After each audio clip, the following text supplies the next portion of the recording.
Hello प्यारे बच्चों, कैसे हैं आप सब? बढ़िया, हम भी बढ़िया। तो 10th क्लास का लाइट चैप्टर चल रहा था, उसमें हमने 5 लेक्चर ऑलरेडी कर लिए हैं और उसके अंदर मिरर को हमने कंप्लीट कर लिया है। आपने देखा कि हमने उन 5 लेक्चर्स में मिरर को कंप्लीटली कर लिया है और उसके न्यूमेरिकल्स भी लगा लिए थे। हमने 5वें लेक्चर में आपको रिफ्रैक्शन को शुरू कर दिया था और रिफ्रैक्शन में हमने काफी चीजें बता दी थी आपको। रिफ्रैक्शन क्या होता है, उसके लॉज ऑफ रिफ्रैक्शन क्या होते हैं, न्यूमेरिकल कराए थे और उसी में हमने आपको कराया था रिफ्रैक्टिव इंडेक्स। हमने देखा था कि रिफ्रैक्टिव इंडेक्स क्या होता है, क्योंकि रिफ्रैक्टिव इंडेक्स के लिए हमने फॉर्मूला बताया था कि लॉज ऑफ रिफ्लेक्शन में रिफ्रैक्टिव इंडेक्स एक इंपॉर्टेंट फॉर्मूला है। उसने बताया कि sine i upon sine r equal to always constant. ये था आपका लॉ ऑफ रिफ्रैक्शन और ये कांस्टेंट जो होता था उसको हमने नाम दिया था, क्या नाम दिया था बताइए? हाँ, हमने उसका नाम दिया था रिफ्रैक्टिव इंडेक्स। रिफ्रैक्टिव इंडेक्स की आपको डेफिनेशन लिखवाई मैंने, वो क्या थी? It is the ratio of velocity of light in one medium to velocity of light in another medium. तो अगर मैं केवल रिफ्रैक्टिव इंडेक्स की बात करूं या फिर एब्सोल्यूट रिफ्रैक्टिव इंडेक्स की बात करूं तो उसकी रेफरेंस क्या बन जाएगी? It is the ratio of speed of light in air to speed of light in given medium. यानी कि एब्सोल्यूट रिफ्रैक्टिव इंडेक्स के अंदर हमने केवल एक मीडियम को लेना होता है, दूसरा मीडियम बाय डिफॉल्ट या ऑटोमेटिकली एयर होता है। तो एयर अगर जिसमें मीडियम है एक और दूसरा मीडियम कोई और है तो उसको हम सिंपल रिफ्रैक्टिव इंडेक्स कहेंगे या एब्सोल्यूट रिफ्रैक्टिव इंडेक्स कहेंगे। यहां पर मैंने फॉर्मूला लिख दिया। हम जानते हैं कि velocity of light in air को c से डिनोट करते हैं और velocity of light in any medium को हम v से डिनोट कर लेते हैं, है ना? और हम रिफ्रैक्टिव इंडेक्स के लिए हम n से डिनोट कर देते हैं। ठीक है, अगर आपसे कहा जाए रिफ्रैक्टिव इंडेक्स ऑफ वाटर तो यहां पर वाटर लिखा जाएगा। यहां पर केवल मैंने एक मीडियम का जिक्र किया है जो है water. Refractive index of water एक मीडियम के बारे में कहा है तो इसका मतलब क्या है? ये absolute refractive index of water की बात कर रहा है। तो हम क्या करेंगे, एक मीडियम ले लेंगे एयर, तो यानी कि velocity in air upon velocity in water. इसको क्या पढ़ेंगे? इसको पढ़ेंगे रिफ्रैक्टिव इंडेक्स ऑफ वाटर। ठीक है, ऐसे अगर मैं कहूं रिफ्रैक्टिव इंडेक्स ऑफ ग्लास तो उसे एनजी लिखेंगे। इसमें एक ही मीडियम के बारे में बात की है तो दूसरे मीडियम हम एयर को मान लेंगे और नीचे क्या आएगी? Velocity of light in glass. तो इसको क्या पढ़ेंगे? इसको पढ़ेंगे रिफ्रैक्टिव इंडेक्स ऑफ ग्लास। केवल एक मीडियम के बारे में बात की है तो यानी कि एब्सोल्यूट है, इसमें केवल दूसरा एक मीडियम तो हमारा जो जिसका नाम है वो रहेगा, दूसरा मीडियम हम एयर मानेंगे। ये मैं इसलिए बता रहा हूं जब तक आपको एब्सोल्यूट रिफ्रैक्टिव इंडेक्स क्लियर नहीं होगा तब तक आप रिलेटिव रिफ्रैक्टिव इंडेक्स को डिस्टिंग्विश नहीं कर सकते। इसकी फीलिंग लेने के लिए आपको पहले सिंपल एब्सोल्यूट रिफ्रैक्टिव इंडेक्स के बारे में जानकारी होनी जरूरी है ना? तो अब हमारा जो नेक्स्ट टॉपिक है, जो आज का इंपॉर्टेंट टॉपिक है, वो है रिलेटिव रिफ्रैक्टिव इंडेक्स। इसमें क्या होता है? इसमें दोनों ही मीडियम अदर देन एयर होते हैं, यानी कि हमारे पास दो मीडियम रहेंगे जिनमें एयर नहीं है, यानी कि अलग अलग मीडियम है। जैसे ये मीडियम मान लेते हैं वाटर है, ये ग्लास है, लाइट इस वाटर से ग्लास के अंदर जा रही है, वो किस तरह बिहेव करेगी, वो टुवर्ड्स नॉर्मल बेंड करेगी या अवे फ्रॉम नॉर्मल बेंड करेगी, उसके बारे में बात करेंगे। पहले देख लेते हैं कि इसका रिफ्रैक्टिव इंडेक्स क्या होगा। पहले डिफाइन, तो ये क्या है, it is the same definition है, वहां पर जो लिखा था एयर, वहां पे हम one medium and second medium ऐसे कर लेंगे। It is the ratio of speed of light in one medium to speed of light in another medium,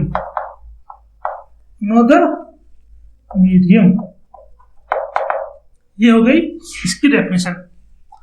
अगर हम इसको लिखें तो यानी कि velocity in one medium to velocity in other medium, ये हो जाएगा इसका फॉर्मूला। लेकिन तो ये है n, इसको हम केवल n नहीं लिखेंगे, इसको हम इसका अब यहां पर आपको पता होना चाहिए कि ये जो रिफ्रैक्टिव इंडेक्स है ये मीडियम 1 का है या 2 का है, वो डिपेंड करेगा यहां पर क्या लिखा हुआ है। अगर मैं इसको लिखना चाहूं 1 और 2 के रेस्पेक्ट में तो इसको लिखेंगे 2 1, क्योंकि यहां पर वेलोसिटी ऊपर है तो यहां 1 लिख दिया, वेलोसिटी इसके नीचे है तो नीचे लिख दिया।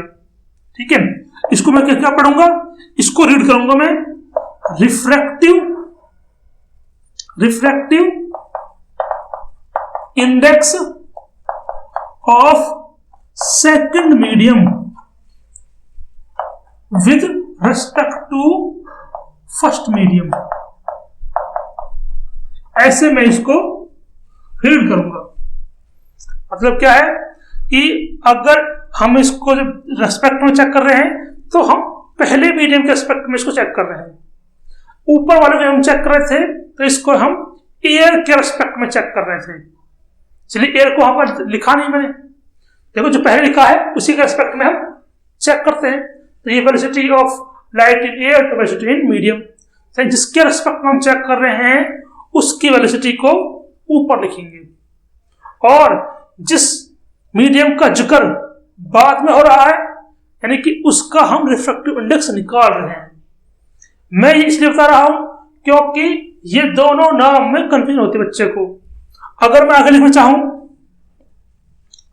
N12, इसको हम कैसे रीड करेंगे बताइए, अब आप बताइए एक बार कमेंट में कीजिए कि N12 को हम कैसे रीड करेंगे। बुक में क्या करते हैं, बुक में आपको ऐसे लिख देते हैं या ऐसे लिख देते हैं, ठीक है। लेकिन बच्चे को रीड करने में आना चाहिए कि अगर ऐसे लिखा हो या ऐसे लिखा हो तो उनको रीड किस करना है, रीड इस करना है कि जिस मीडियम का यहां पर बाद में लिखा हुआ है उस मीडियम का वो रिफ्रैक्टिव इंडेक्स है, और जिसके रेस्पेक्ट में है वो मीडियम ऊपर लिखा हुआ, जिसके रेस्पेक्ट में है उसे ऊपर रखेंगे, उससे कंपेयर करेंगे। ये अपनी एक ट्रिक बना देना। तो सेकंड डेफिनेशन से हमने फॉर्मूले को इस तरह भी लिख सकते हैं। मान लो ये है, इसको मैं क्या कहता हूं कि refractive index of second medium with respect to first medium. ये हम इस तरह इसको रीड कर सकते हैं, लेकिन जब लिखेंगे तब इसको कैसे लिखेंगे, फॉर्मूला लिखेंगे इस तरह कि N2 upon N1, N2 upon N1, और या फिर ऐसे सकते हैं absolute refractive index of second medium upon absolute refractive index of first medium. ठीक है, यहां पर और पिछले वाले में थोड़ा सा अंतर है। पिछले वाले में क्या लिखा था कि n2 को मैंने लिखा था, अब ट्रिक्स लिखा है मैंने कि velocity of one upon velocity of second, है ना। रीड उसको भी मैंने यही किया था, refractive index of second medium with respect to first, ये रीड किया था पिछली बार। हाँ, लेकिन मैंने वेलोसिटी टर्म्स में जब लिखा तो सिंपल ट्रिक्स बता दिया कि 1 को ऊपर लिख दो और 2 को नीचे लिख दो। लेकिन जब आपको पता है, मैंने लिखा बताया उस कल के लेक्चर में बताया था मैंने कि रिफ्रैक्टिव इंडेक्स वेलोसिटी के इनवर्सली प्रोपोर्शनल होता है, वेलोसिटी के इनवर्सली प्रोपोर्शनल होता है रिफ्रैक्टिव इंडेक्स। तो जो फॉर्मूला यहां पर बन रहा है, जो ट्रिक यहां बन रही है, उस ट्रिक का उल्टा कर देंगे। कैसे? नीचे वाला के रिफ्रैक्टिव इंडेक्स को ऊपर लिख देंगे और ऊपर वाले के रिफ्रैक्टिव इंडेक्स को नीचे लिख देंगे, क्योंकि ये दोनों कैसे हैं, ये एक दूसरे के इनवर्सली प्रोपोर्शनल हैं। अगर किसी मीडियम में वेलोसिटी ऑफ लाइट ज्यादा है तो यानी कि उसका रिफ्रैक्टिव इंडेक्स कम है ना। हाँ, और अगर किसी मीडियम का रिफ्रैक्टिव इंडेक्स ज्यादा है तो वहां पर उसकी स्पीड लाइट की कम रहेगी, हम पता है। मतलब एक इसको ये बढ़ेगा, रिफ्रैक्टिव इंडेक्स बढ़ेगा तो वेलोसिटी घटेगी, ठीक है, ये बात है। तो अगर मैं इसको थोड़ा सा प्रूफ करना चाहूँ इसके अकॉर्डिंग ये फॉर्मूला कैसे बना, तो कर सकते हैं। देखो कैसे, हम जानते हैं n2 क्या है, n2 है refractive index of second medium, यानी कि सेकंड मीडियम का एब्सोल्यूट रिफ्रैक्टिव इंडेक्स लिखना हो तो c ऊपर और v2 नीचे, और n1 लिखना हो तो वेलोसिटी ऑफ लाइट ऊपर और वेलोसिटी इन मीडियम नीचे। By putting this values n21 क्या हो जाएगा, यहां पर n2 की वैल्यू क्या है c अपॉन v2 और n1 की वैल्यू क्या है c अपॉन v1। ये घूम जाएंगे तो v1 ऊपर c नीचे रहेगा, ऐसे घूमेगा ऊपर, तो c कैंसिल, तो हमारा क्या जाएगा यहां पर n21 equal to v upon v2। देखो है कि नहीं, ये वाला मैच करता है ना। अच्छा, यानी कि हमने ये सही निकाला। इसी तरह सिमिलरली आप चाहो तो आप लिख सकते हो n12 के बारे में। किसकी फॉर्म लिखना है आपको, अब आपको सेकंड डेफिनेशन फॉर्म लिखना है, ratio of refractive index of two mediums, ठीक है, जैसे कि n1 बाय n2। इसको ऊपर ले जाएंगे, इसको नीचे ले जाएंगे, क्योंकि रिफ्रैक्टिव इंडेक्स लाइट की स्पीड के इनवर्सली प्रोपोर्शनल है, अपोजिट है। तो इसको ऊपर लिख दीजिए, इसको नीचे लिख दीजिए, ये आपकी ट्रिक होगी। जब तक आप चीजों को ट्रिक से रिलेट नहीं करोगे तब तक फॉर्मूले याद नहीं होंगे। यहां पर मैं ट्रिक्स इसलिए लिखवा रहा हूं ताकि आपको थोड़ा सा फॉर्मूले को लर्न करने में आसान रहे, है ना। तो हमने रिफ्रैक्टिव इंडेक्स के 3 फॉर्मूले याद कर लिए। बताओ कौन कौन से करें, सोचो कि हमने रिफ्रैक्टिव इंडेक्स के 3 फॉर्मूले कौन कौन से याद किए हैं।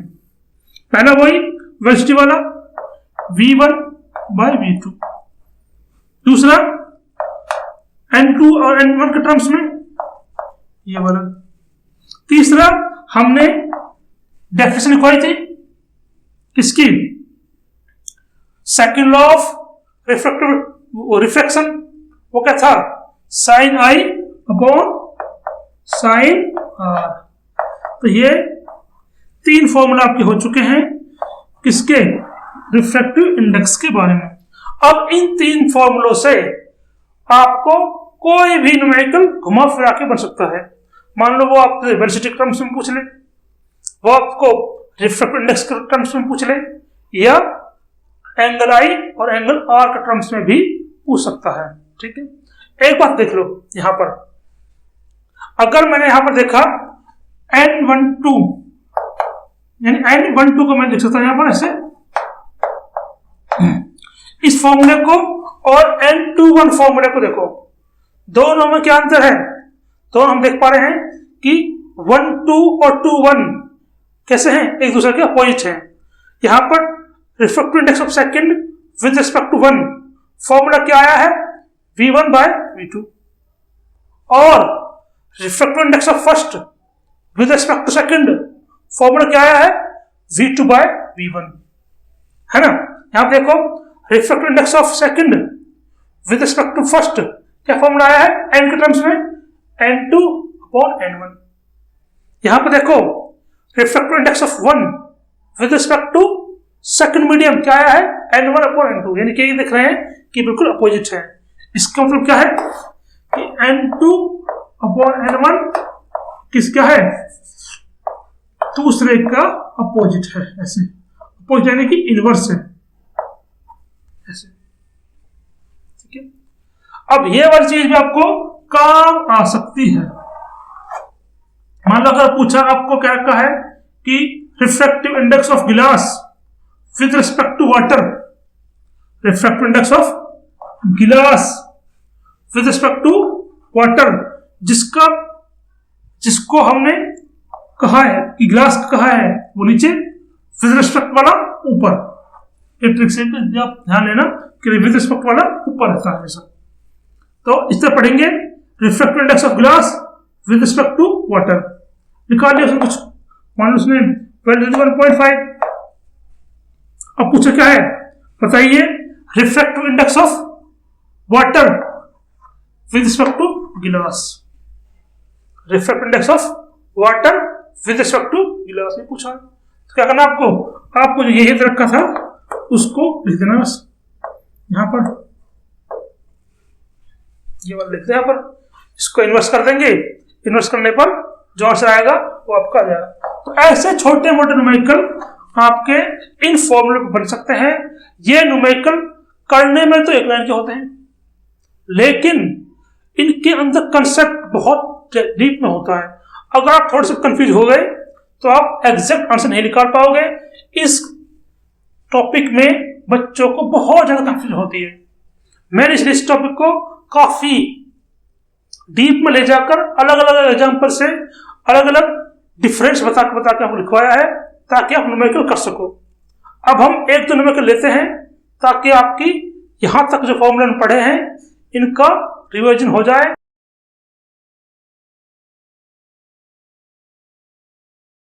तो हमने यहां पर एक न्यूमेरिकल लिया है, एक बार आप इस न्यूमेरिकल को रीड करो और अपने आप से जो भी पढ़ाया है उसके अकॉर्डिंग इनको करने की कोशिश करो कि क्या आपने जो भी सीखा है उसको यहां इंप्लीमेंट कर पा रहे हैं। देखो एक बार, और आंसर को कमेंट में से भी टाइप करो और बताओ क्या क्या आंसर आया।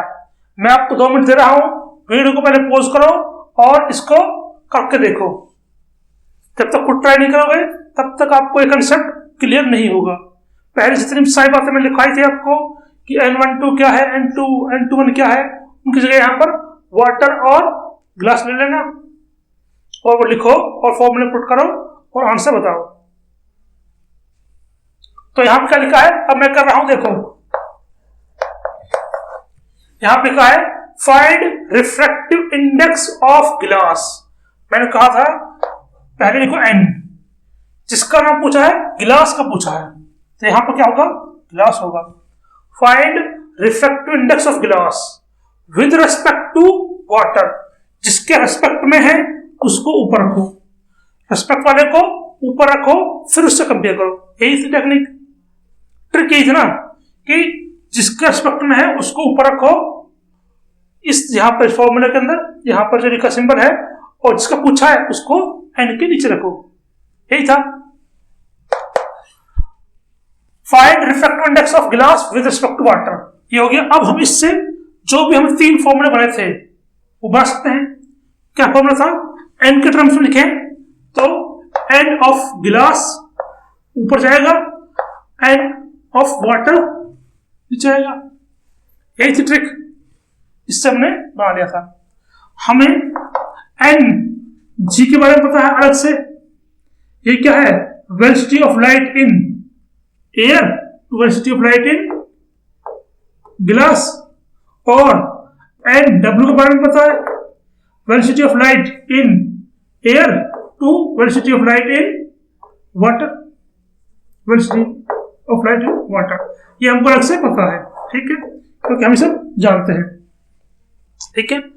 अब यहां पर क्या चीज दे रखी है, क्या रखा है, गिवन दे रखा आपको refractive index of glass with respect to air, यानी कि आपको ये गिवन है, इसको मैसेज पढ़ेंगे, इसको मैं पढ़ेंगे refractive index of glass with respect to air. इसको क्या पढ़ेंगे, इसको पढ़ेंगे refractive index of water with respect to air. बस इस पढ़ेंगे इनको और पुट कर लेते हैं। यहाँ पे क्या लिखा है, यहाँ पे लिखा है इक्वल टू 3/2 और refractive index of water with respect to air क्या लिखा है, water with respect to air लिखा है 4/3। ये वैल्यू हमको गिवन है सारी, ठीक है, ये गिवन हो गया। अब यहां पर हमें निकालना क्या है, हमें निकालना है refractive index of glass with respect to water, ये निकालना है। ये आपका Ng/Nw वैल्यू पुट कर देंगे। Ng की है 3/2 और Nw की है 4/3। इसको घुमा देंगे तो ये हो जाएगा आपका 3/2 3/4, तो यहाँ क्या आएगा 9/8। ये आ गया refractive index of glass with respect to water. B part देखते हैं, सबका आ गया था, जिसका आया एक बार वो यस करो, ये हमारा आ गया। अच्छा, सेकंड पार्ट क्या है, find speed of light in glass. हमें क्या निकालना है, velocity of light in glass निकालना है।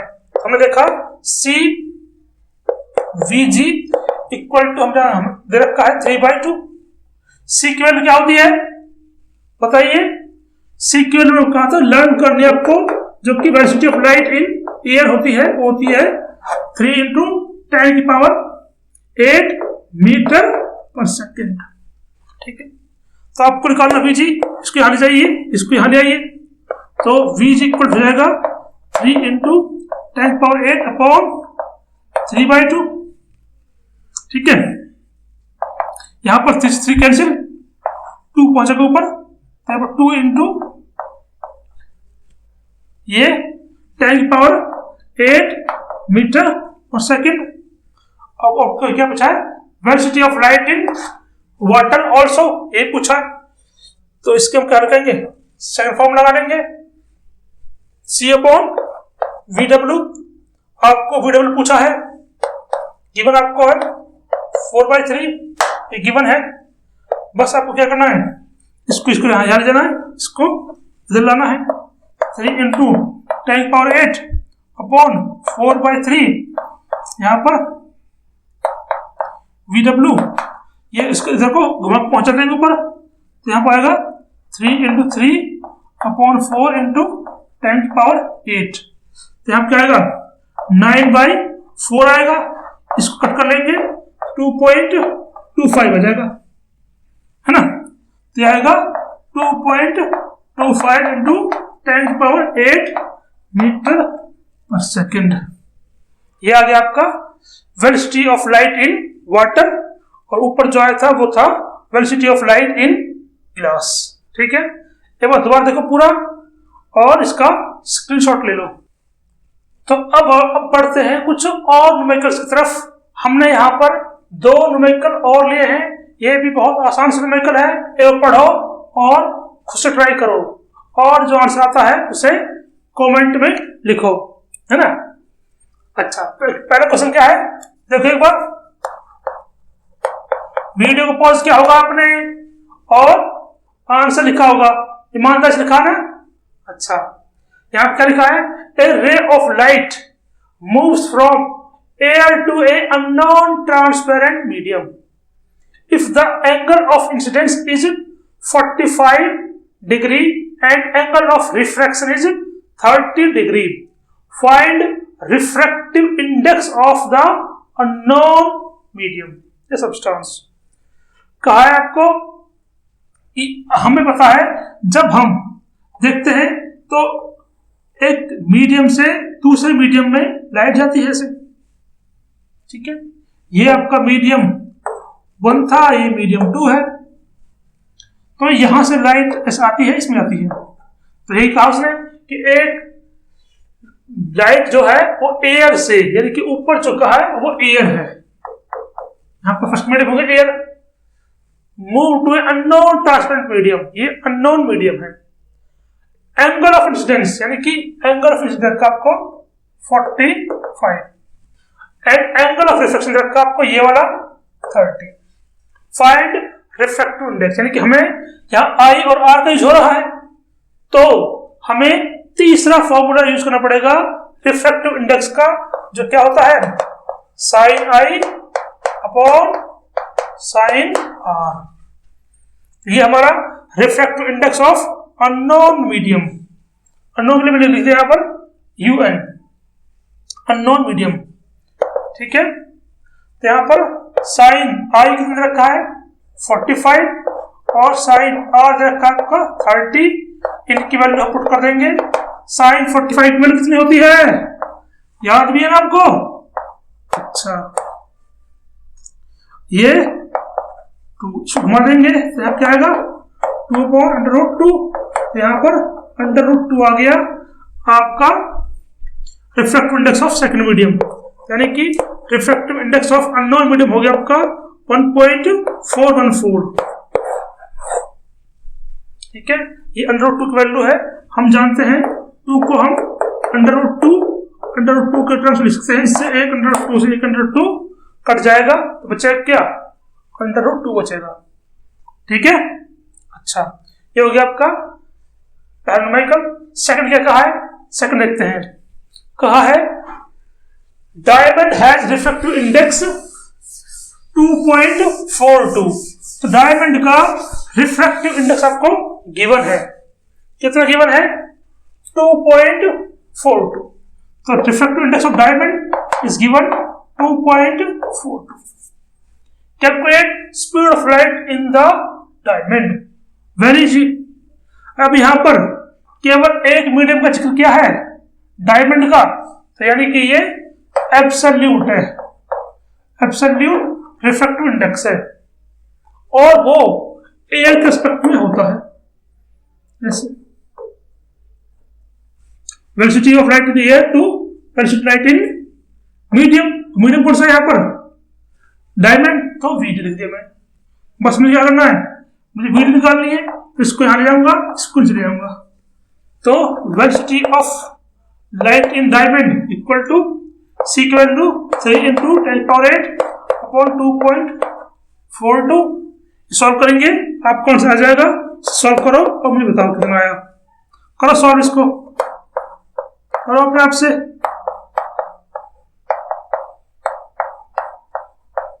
ये पॉइंट हटेगा, यहां पर डबल 0 आ जाएंगी 9/8, सॉल्व करेंगे, देखो कितने टाइम्स कटता है, तो मैं यहां कर देता हूं आपके लिए। पहले इसको 1 से काट लीजिए, चाहे तो 2 से काट लीजिए, 2 1 जा 2, 2 2 जा 2 1 जा 2 1 जा 5 जा, तो यहाँ कितना आ गया, यहाँ पर 2 1 2 आ गया 100, इसको काटिए 1 बार, यहाँ 10 टाइम्स 1 गया तो 9, यहाँ पर बचा 4 में 2, ठीक है। तो यहाँ पॉइंट लाएंगे, यहाँ भी पॉइंट लाएंगे, और यहाँ पर 0 डालेंगे और 0 यहाँ पर आएंगे, ठीक है। 2 टाइम्स कर देंगे, 2 4 2 5 करेंगे 8 में से 4 गए तो 4, ठीक है। 1 0 और आएंगे यहाँ पर, तो ये अगर यहाँ पर 4 से करते हैं, 4 से इसको करेंगे तो 4 8 4, तो अप्रोक्स इसके इक्वल आता है, तो हम कह देंगे ये इसके इक्वल है, तो यहाँ पर आएगा VD इक्वल टू 1.24 × 10⁸ मीटर/सेकेंड, ठीक है। ये हो गया, तुम अपना ऑप्शन करके देखना, यही आता है क्या मुझे बताओ, ये आ रहा है क्या आंसर, ठीक है। अच्छा, तो आज के लिए इतना काफी है। अब हमारा जो नेक्स्ट टॉपिक होगा वो लेंस के बारे में होगा। अभी आपकी वीडियो काफी लंबी हो गई है, तो लेंस एक बड़ा टॉपिक है, उसको हम आपको नेक्स्ट वीडियो में पढ़ाएंगे। अभी तक के लिए आप इससे रिगार्डिंग रिफ्रैक्टिव इंडेक्स के रिगार्डिंग जितने ज्यादा क्वेश्चन हो सके किताब में से, जो भी आप किताब फॉलो करते हैं, रेफरेंस बुक फॉलो करते हैं कोई भी आप, तो उसमें से जितने भी आप रिफ्रैक्टिव इंडेक्स से जो भी क्वेश्चन है वो सब ट्राई करिए, उसकी लैंग्वेज को समझिए। इसमें बच्चे को लैंग्वेज समझकर कौन सा फॉर्मूला पुट करना है, कौन सी चीजें ऊपर रखनी है, कौन सी नीचे रखनी है, इन्हीं को कंफ्यूजन होती है ना। हाँ, तो इन फॉर्मूला को ट्राई करिए। तब तक के लिए खुश रहिए। हम आपको नेक्स्ट वीडियो मिलते हैं जल्दी ही।